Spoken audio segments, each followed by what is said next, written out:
Sejam muito bem-vindos ao nosso canal, meus amados pensadores, meus incontáveis pensadores, Renato. Renato, hoje a nave ética está aí abarrotada, como vamos colocar esse termo, sabe? Está na sua capacidade máxima de pensadores. Sabe quando aqueles tripulantes ali, eles tomam os seus postos ali, ajudam-nos a pilotar a grande nave, né? Tá parecendo, sabe o quê? Um Fla-Flu no Maracanã com ingressos a R$ 5. Assim, ó, bombando de gente. Incontáveis número de pessoas. Por que eu tô falando isso? O assunto de hoje nos remete a novamente estávamos falando ali sobre cálculos. Falamos aí, né, muito, né, em outros vídeos aí, sobre números, né? Sim, Falamos sobre o número da besta, 666, ligado a uma pessoa, as 70 semanas de Daniel, né? E hoje falaremos também de um número aí. Já vou falar qual que é, pessoal. Não é número para jogar na Mega Sena, não, hein? É um outro número. Mas antes vou citar um filme. Lembra do filme do Forrest Gump? sim, Forrest Gump é o Tom Hanks, né? isso. Ele sentava ali no banco da praça e as pessoas que estavam passando ali se sentavam também do lado dele. Ele aproveitava e contava ali uma história para a pessoa. Várias histórias. Ele era um contador de histórias mesmo, né? E hoje nós vamos contar uma história também acerca desse número e o que, que ele significa, de onde veio. Talvez você já deva ter escutado esse número, 144 mil, um número misterioso que o Éticos vai desmistificar hoje, no nosso vídeo de hoje. Citar uma frase de um pensador, talvez o maior pensador que já houve. Na minha opinião, na sua acredito que também, a frase do pensador diz o seguinte: ele chama Abraão para fora de sua tenda, fala: Abraão, venha para fora de sua tenda, olhai para o céu. Podeis contar as estrelas? Ou olhai para o mar? Podeis contar, né, para a areia do mar? Será que dá para contar a areia do mar? Será que dá para contar as estrelas? E aí o mestre fala assim, o pensador fala: esta será a sua geração, assim será sua posteridade. Será algo incontável também, né? Como as estrelas não dá para contar, nem a areia do mar também se dá para contar. E esse pensador é Jesus Cristo, está escrito lá em Gênesis 15, versículo 5, o maior de todos os pensadores. Com À certeza. frente de sua época, nem preciso dizer que estava, né? Está. Esse pensador, ele está vivo, ele ainda não morreu e não morrerá. O reinado dele é eterno, como já falamos aqui em outros vídeos. Bom, 144 mil, que número que é esse? Se refere ao quê? É um grande enigma isso também. Nós estamos acostumados aqui a falarmos sobre assuntos aí complicados, né?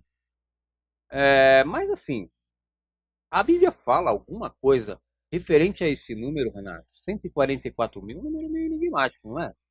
Sim, com certeza. Mas antes de mais nada, quero saudar a todos os nossos pensadores, né, nossos passageiros e tripulantes. Sim, seja muito bem-vindo. Sejam muito bem-vindos. Se inscrevam no canal, aqueles que ainda não são inscritos, aqueles que já se inscreveram, por favor, curtam, comentem, compartilhem, né, participem aí da nossa viagem, né, assumam os postos aí da nave.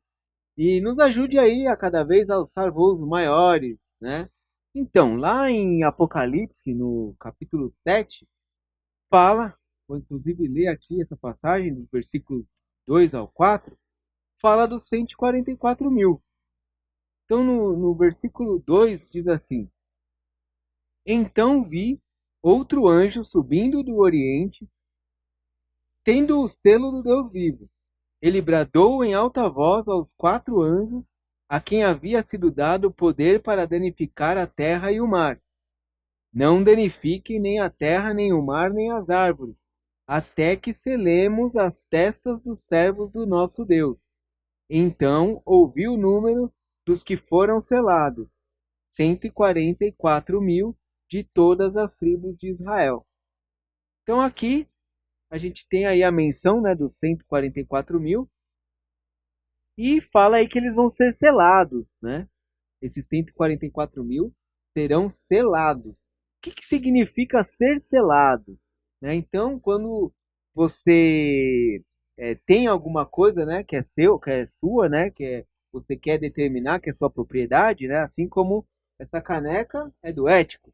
Então ela tem o selo do Edson, a marca do Edson, né? Assim como um fazendeiro, ele marca o seu gado lá para mostrar que o gado é de propriedade dele.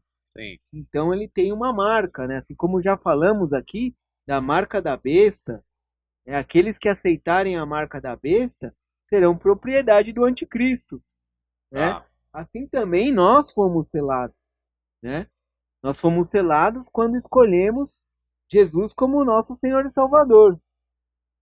A partir do batismo ali, onde, né, renascemos em Cristo, fomos marcados pelo seu sangue, né? Assim como o nosso nome também foi escrito no livro da vida, o que nos garante aí que somos propriedade de Cristo. Então pertencemos a Cristo, né? Você diz aí, meu corpo, minhas regras, mas não, a partir do momento que você aceitou Cristo, não tem mais meu corpo, minhas regras. Você serve a Cristo, né? Então, é isso que significa a questão do selo. Lá em Ezequiel 9 também, ele fala de selar, né, o povo que é fiel a Deus. Então, né, sempre quando Deus mandava juízo, né, e mandava lá um exército destruir a cidade, ele separava o povo, né, que era fiel a ele e para que ficasse em exílio. Então, em Ezequiel, ele fala, inclusive, usando esse termo de selo, né? Antes, né, de destruir a cidade, selar aqueles que foram escolhidos para que sejam preservados. E aí a gente tem o mesmo contexto, né? Tanto nós, como escolhidos por Cristo, somos selados, né, para que no momento do arrebatamento sejamos, né, identificados e arrebatados, quanto esse povo que ficou, né, na tribulação também será selado, mas por um outro propósito, né, que saberemos aí no futuro, né, porque há uma profecia, né, futurista, né? Sim, sim. É o pensamento não só do ético, como uma boa parte da teologia, né? Tem os preteristas, tem os que veem a parte histórica, né? É, historicistas, né? E os idealistas também. E tem os futuristas, que acreditam que essa passagem que se refere aos 144 mil ainda está para ser cumprida, ou seja, está no âmbito do futuro. Né? É, Renato, você lembra do filme Os 300 de Esparta? Sim, claro, é um dos meus filmes favoritos, até porque ele é baseado na história de Frank Miller, lá nos quadrinhos do Nos Frank Miller. quadrinhos, né? Novamente a literatura tomando aí os campos da dramaturgia, né? O diretor ali acho que é Zack Snyder, Zack Snyder, ele mesmo, Zack Snyder. mesmo da Liga da Justiça, lá do DC Comics. Ator Gerard Butler, né? Tem também o Rodrigo Santoro no filme. Uma interpretação belíssima ali dos dois atores, né? Estão ali malhados, ali. Tem muita maquiagem ali também, né? Mas vamos lá. Por que eu estou citando esse filme? O filme fala de um número específico de soldados. Assim como tem os 144 mil, lá tinha os 300 de Esparta. Assim como tem também os 300 de Gideão, né? Tem, na Bíblia Lá, fala lá em 300. Juízes, capítulo 7, fala dos 300 de É Gideão. verdade. Um número específico também. Mas no filme, ali um exército bem pequeno, né? Comparado ao exército dos Persas, persas. né? Era, Xerxes. era gigantesco ali, né? O exército deles, e os 300 um número bem menor.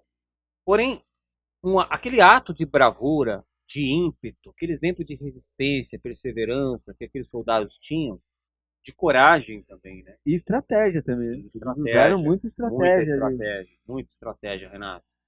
Falamos também no nosso, em algum episódio nosso aí, também falando sobre estratégia, né? Falamos sobre Sim, isso aí.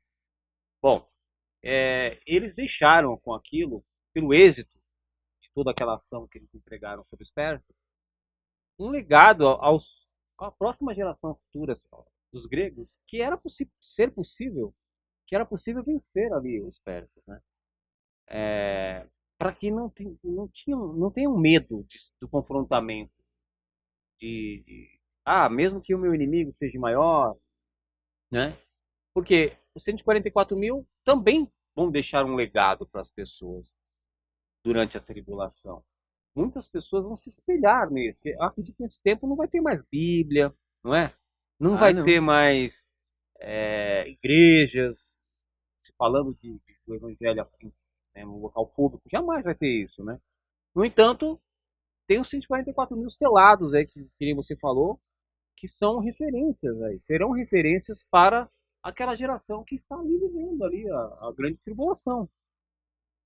Então, por ser um número específico, daí vem a semelhança de estarmos falando sobre esse assunto. Na Bíblia, por exemplo, essa questão ligada a números é muito peculiar também ali. A gente tem, por exemplo, a gente tem o número 10, tem os 10 mandamentos, né, de Deus, as 10 pragas do Egito, é um número que é enfatizado em alguns momentos da Bíblia ali. O número 12, tem ali, tem os 12 apóstolos, 12 tribos. as 12 tribos, os 12 patriarcas, né? E se você somar, né, multiplicar 12 vezes 12, a gente chega no 144. Por exemplo, em Portugal, Renato, quando você quer falar assim para uma pessoa, por exemplo, eu comento assim, você está usando Brasil 10 aí, né? Falo, Renato, você é um cara 10. Eu estaria te elogiando, né? Em Portugal já não, porque lá sabe o que? A expressão cai, tem que ser para 20. Fala assim, tu és um rapaz nota 20, né? Aí, se você falar 10 lá, pô, cara, você é nota 10, você tá meio que menosprezando, você tá uma média baixa. Mas não é o sistema lá de avaliação nas escolas vai até 20, será? Porque o 10 eu entendo que é a nota da escola, sim, né? não sei, mas aí os nossos pensadores que são portugueses aí devem explicar melhor pra gente. Comenta aí, quem for português aí, que souber. Mas eu soube disso daí, dessa curiosidade aí, que em Portugal não é 10, é 20. Tem que falar 20. Você falar 10, eles, opa, peraí, você tá me menosprezando. Mas tem muito disso na Bíblia, né? Na Bíblia, por exemplo, tem lá o 12, que é o número considerado o número da perfeição. Você pode pesquisar isso daí. Então, se eu falasse assim, você, Renato, é nota 12, para mim poder sobressaltar esse meu comentário, enfatizar ele numa escala maior, eu falaria para você de uma forma diferente. Eu falaria assim, Renato, você é 12 vezes 12. 144. 144. Mas eu não vou ficar rasgando tanta seda pro seu lado não, viu? Então, senão você ficar envaidecido aí. Mas é mais ou menos isso, tá? Seria a perfeição da perfeição. 12 vezes 12. Né? Como, por exemplo, tem uma passagem na Bíblia que fala que Pedro, acho que comenta para Jesus, eu tenho que perdoar o meu irmão 7 vezes ao dia. Jesus fala para ele assim, não só 7. Eu digo-vos 70 vezes 7. Que dá 490. O ano tem 365 dias. Que inclusive aí também tem uma relação com as 7 semanas. Que são 70 vezes 7. É verdade. Mas se você pegar, por exemplo, 7 vezes 7, 49. 49, 490. O ano tem 365 dias. Então, você teria que perdoar o seu próximo, o seu semelhante, mais que uma vez por dia. Se você perdoá-lo uma vez só no dia, vai ser 365 vezes, né?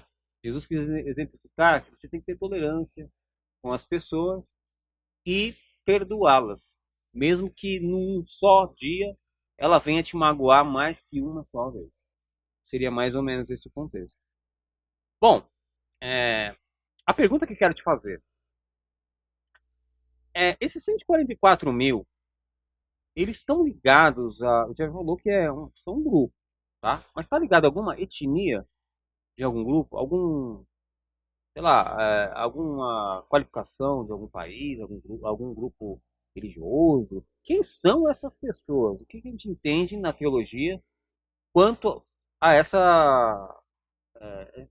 esse número 144 mil? Lógico que a gente está falando aqui sobre o nosso pensamento futurista, né? Porque isso diverge para muitas partes da teologia, mas a gente entende que tem para nós um significado, né?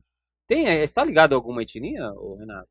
Ah, sim. Se a gente voltar lá em Apocalipse 7, né, diz de 144 mil de toda a tribo de Israel.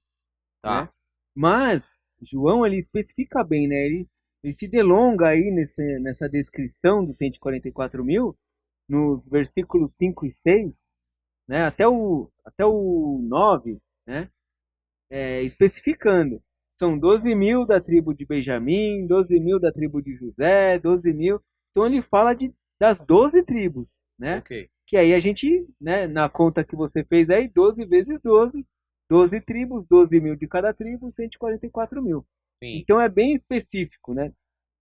E na sequência, ele tem uma outra visão que fala de uma multidão incontável, né, que estava ali diante do trono e que era de todos os povos e raças. Então a gente já entende aí que essa especificidade aí das tribos de Israel então se refere exatamente ao povo judeu, que seriam 144.000 judeus selados, né? E Tem dois grupos, então, pelo que eu entendi. A visão, o profeta fala de um grupo que seriam 144.000. isso, E depois fala de um grupo maior, é isso? isso, né? Porque ele vem uma visão aí posterior aos 144.000 de uma multidão que inclusive ele questiona, né, quem são esses que estão aí, né? E ele fala, são aqueles que sobreviveram à tribulação, né? Sim. Então quer dizer o quê? Que muitos ali sobreviverão, né? Uma multidão incontável sobreviverá à grande tribulação.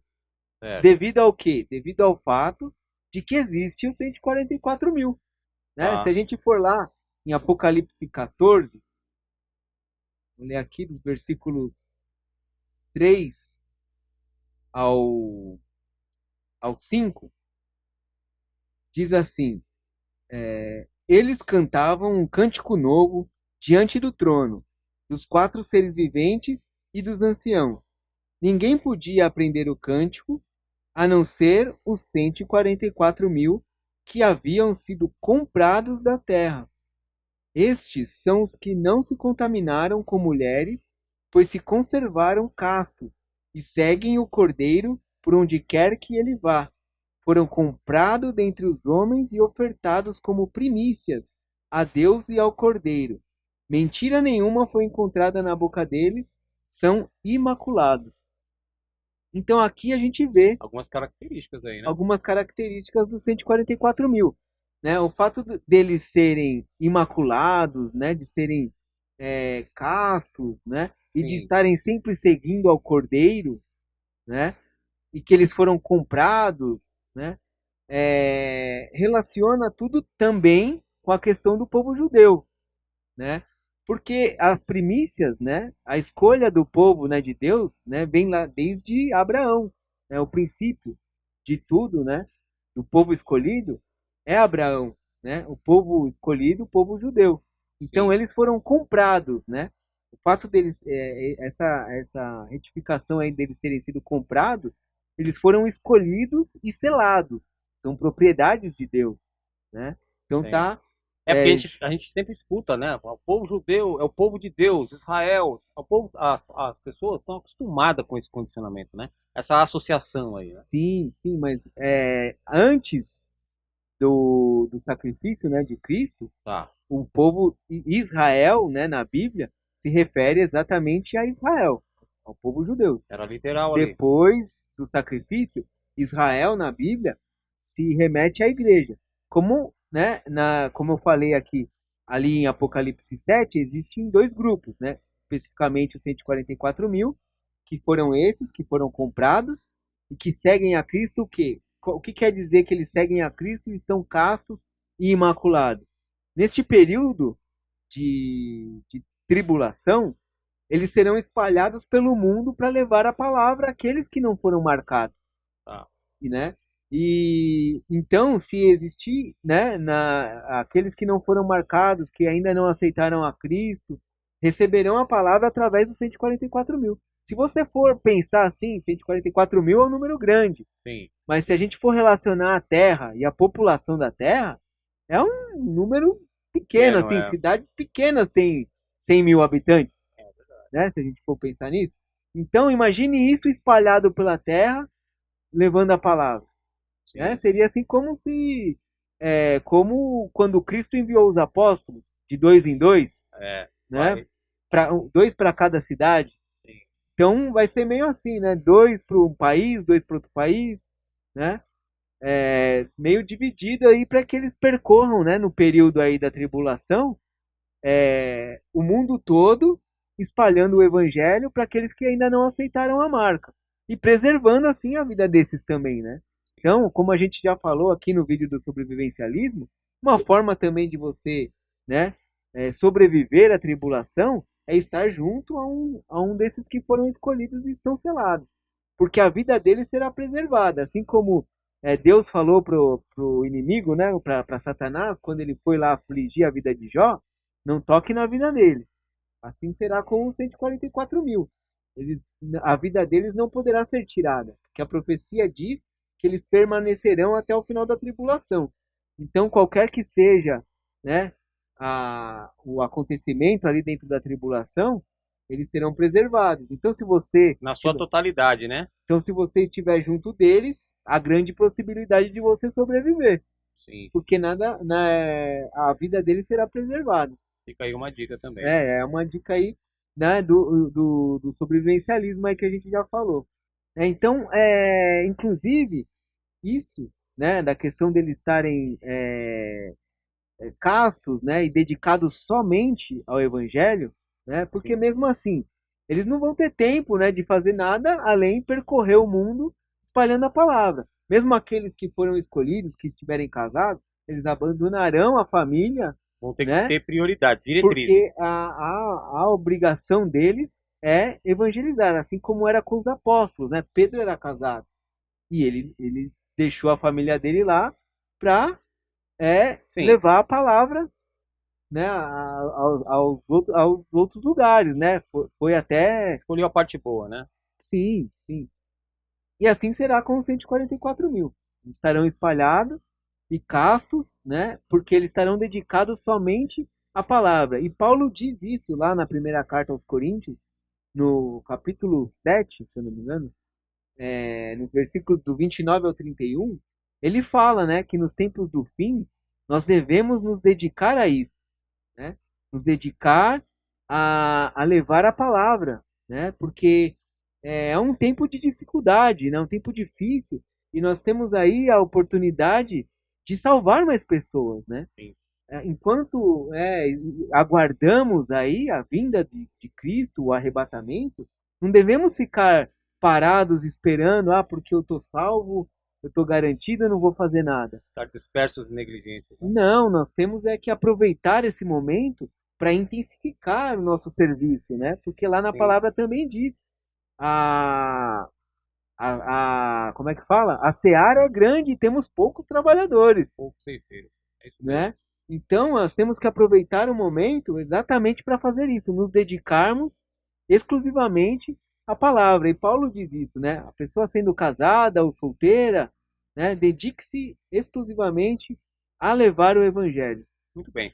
Então, assim, vemos que há uma distinção, né? Porque tem muita gente que coloca os 144 mil como algo simbólico e há uma parte, inclusive, da teologia que encara pelo lado do simbolismo e outra que encara pelo lado literal da coisa. É um número literal. Né? Houve essa quebra dessa hegemonia de etnia com o sacrifício de Jesus Cristo mesmo, como você falou. Na cruz ali, Deus parou de comparar Israel ali como sendo o povo de Deus e houve uma abrangência maior e o sacrifício foi feito em prol de todos. Né? Então, aí essa abrangência colocou-nos na condição de que numa coisa totalitária, né?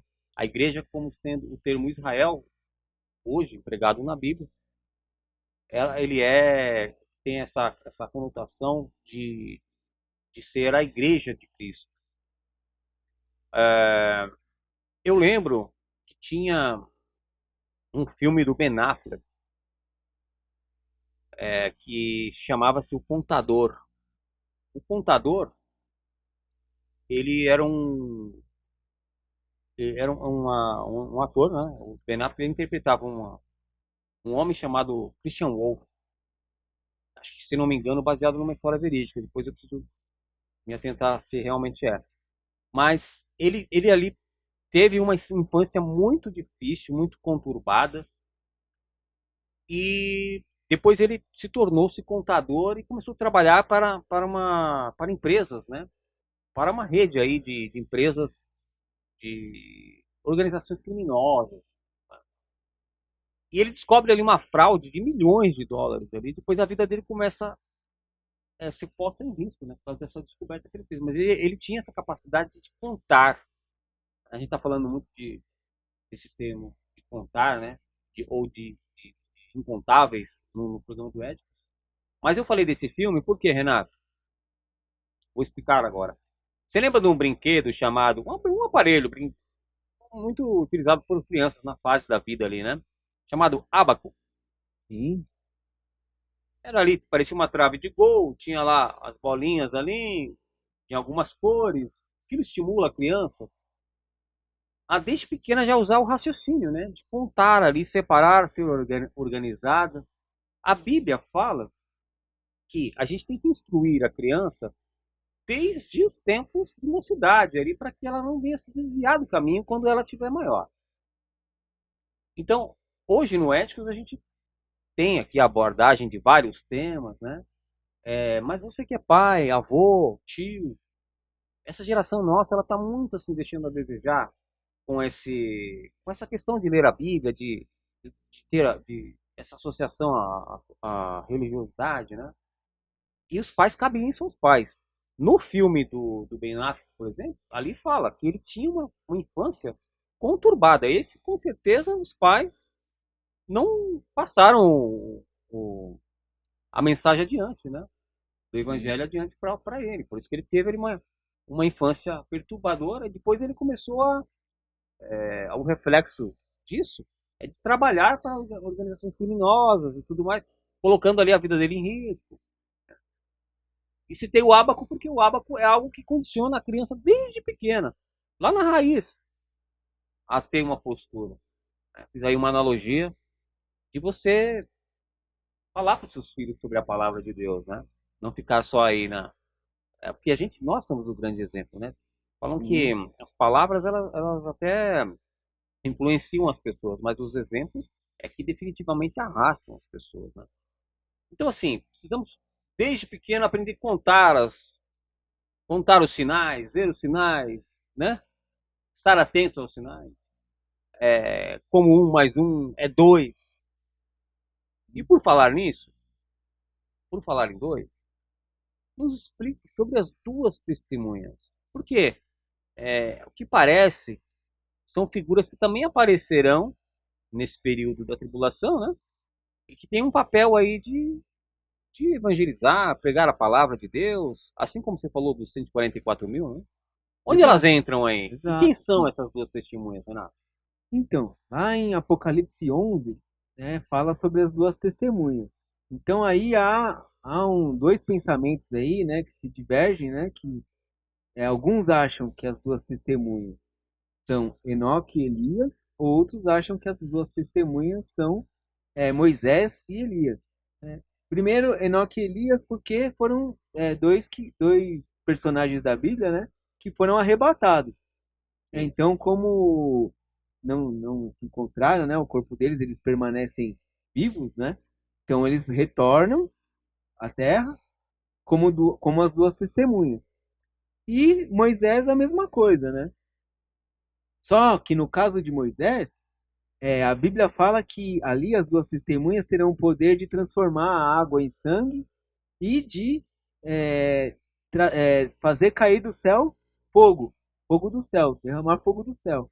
Que é exatamente duas atribuições, né? Uma de Moisés, que transformou lá o rio, né, em sangue lá no Egito, e de Elias, que fez cair fogo do céu, né? Lá no sacrifício lá dos profetas lá, né? Profetas de Baal, né? Os profetas de Baal. Então, Monte Carmelo, né? isso.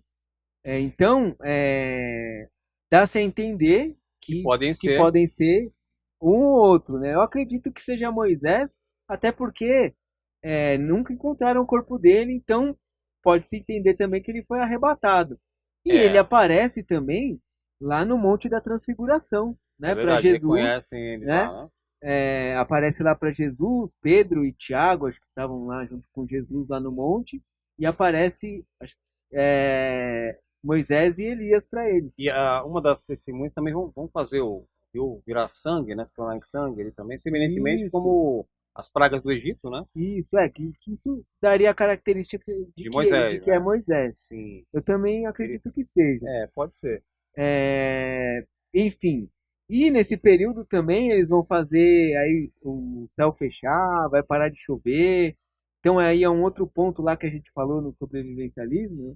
Aquele que tiver nesse período aí é importante, né, ter Se anteceder a esse um fato, né? estoque de água, É. né? Porque serão tempos difíceis Se eu também. não me engano, vai ficar 3 anos e meio sem chover. Isso, seria Período muito grande. Aí imagina, hoje nós temos aí uma estiagem aí de 30 dias sem chuva. O a preço represa já a seca, né? represa já está secando, né? O preço Já dos tem, alimentos sobe, né? já tem O, racionamento de o água. agronegócio vai, né, às ruínas aí. Sim, sim. Então, vai ser um período difícil e eles vão estar ali testemunhando, né? Falando do arrependimento, falando de Cristo, Sim. ali em Jerusalém, né? Especificamente, eles vão estar fixos ali, próximo ali onde será o terceiro templo, né? Ah, Pela cidade, percorrendo a cidade, é, especificamente para o povo judeu ali da cidade, né? Lógico que a palavra diz que eles serão vistos pelo mundo inteiro, mas lógico que por uma questão tecnológica, né? é, A gente entende hoje isso. sim. O mundo está Mas, globalizado, tem a tecnologia. exato, mas a função deles ali é exatamente também levar a palavra, assim como os 144 mil, né? Nesse período aí de 7 anos da tribulação. Ok. Bom, sempre temos os números, né? 70 semanas, 7, 666, temos aí agora os 144 mil, né? E você falou de 7 anos da tribulação. Vamos trazer mais um assunto também aqui, que é bem discutido também no meio teológico aí, que são as 7 cartas do Apocalipse. Ali está colocado ali de uma forma exemplificando como que as igrejas, o estado espiritual que as igrejas se encontrariam no futuro, né?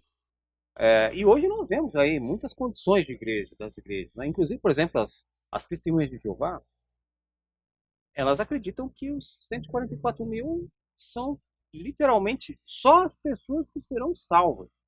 Ou seja, um número, como você acabou de dizer, imagina que nós estamos caminhando aí para em 2030 10 bilhões de pessoas, né? Se fosse nos dias de hoje, 144 mil seriam salvos e o resto não.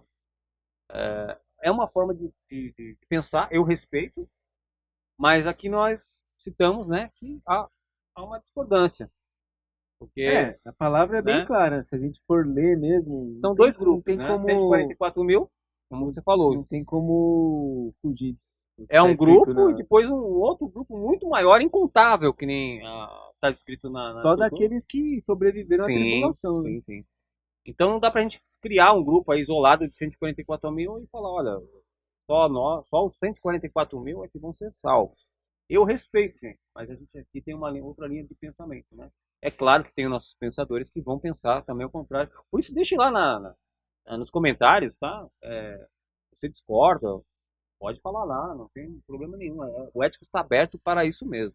Exato. Mas falaremos sobre, então, as 7 cartas do Apocalipse, Carta das das igrejas. igrejas, né? Que estariam aí no tempo do Apocalipse.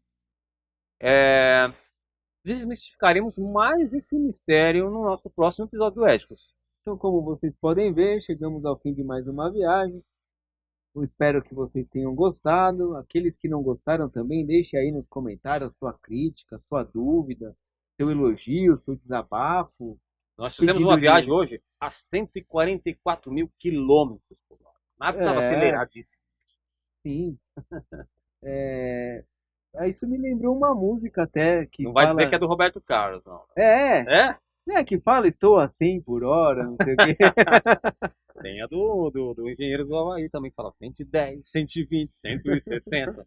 Só pra ver até quando o motor aguenta. Enfim, Mas deixa ó, aí não o vai teu... ser essa música que nós vamos colocar no final, não. Porque aqui nós já demos Não, os spoilers. É uma música então, diferente. então, aquele que chegar no final aí, preste atenção na música do encerramento, deixe o seu comentário, Isso aí, né? pessoal. E não se esqueça também de curtir, compartilhar, Comentar. né? E se inscrever no canal, acionar o sininho, né? E, claro, não esqueçamos jamais, melhor do que sermos céticos é sermos éticos. É sermos éticos. Venham ser éticos vocês também, pensadores. Fiquem com Deus e Até mais. breve. Tchau, Tchau, tchau. tchau.